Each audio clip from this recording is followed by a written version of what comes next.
యూపాం పుష్పం వేద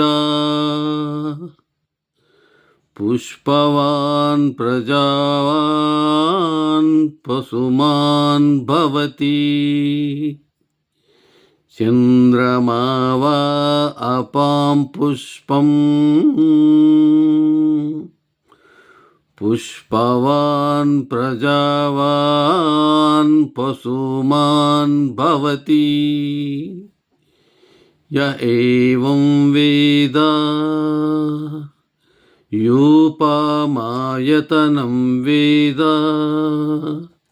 ఆయతనవాన్ భవతి అగ్నిర్వా అపామాయతనం ఆయతనవాన్ భవతి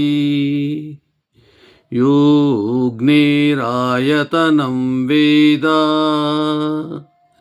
ఆయతనవాన్ భవతి ఆపో వా అగ్నిరాయతనం ఆయతనవాన్ భవతి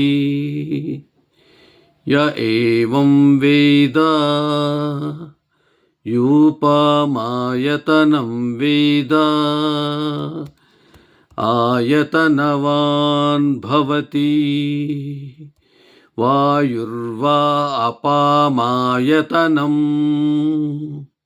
ఆయతనవాన్ భవతి యో వాయురాయతనం వేద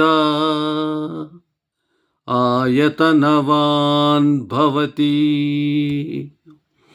ఆపో వై వాయురాయతనం ఆయతనవాన్ భవతి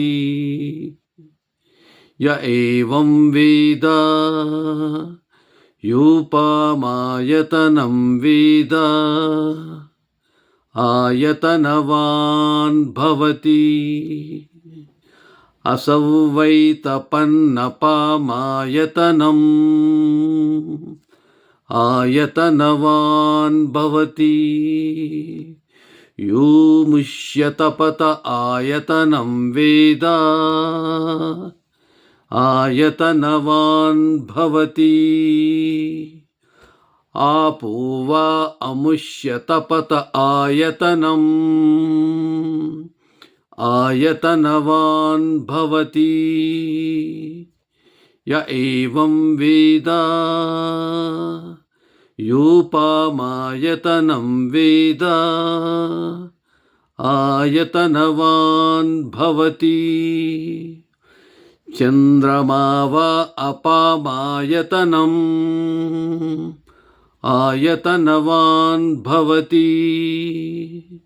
యశ్చంద్రమస ఆయతనం వేద ఆయతనవాన్ భవతి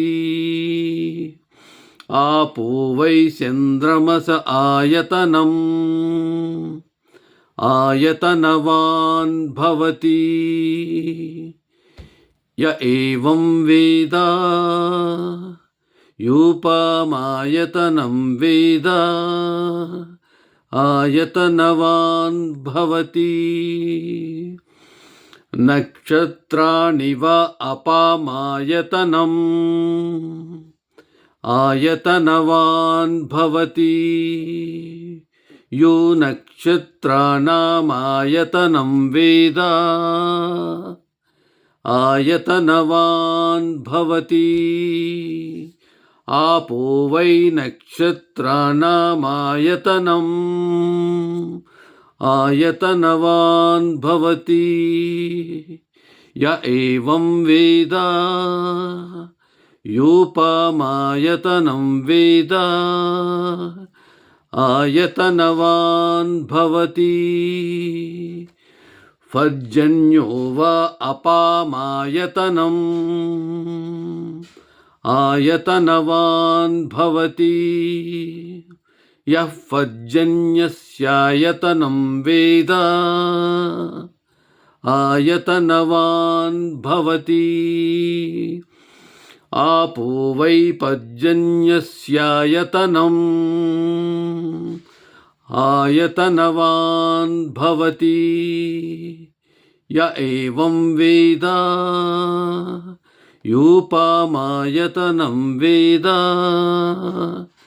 आयतनवान् भवति संवत्सरो वा अपामायतनम् आयतनवान् भवति यः संवत्सरस्यायतनं वेद आयतनवान् भवति आपो वै संवत्सरस्यायतनम् आयतनवान् भवति य एवं वेद योऽप्सुनावं प्रतिष्ठितं वेद प्रत्येव तिष्ठति राजाधिराजाय प्रसह्यसाहिने नमो वयं वै श्रवणाय कुर्महे समे कामान् कामकामाय मह्यं कामेश्वरो वै श्रवणो ददातु कुबेराय वै श्रवणाय महाराजाय नमः।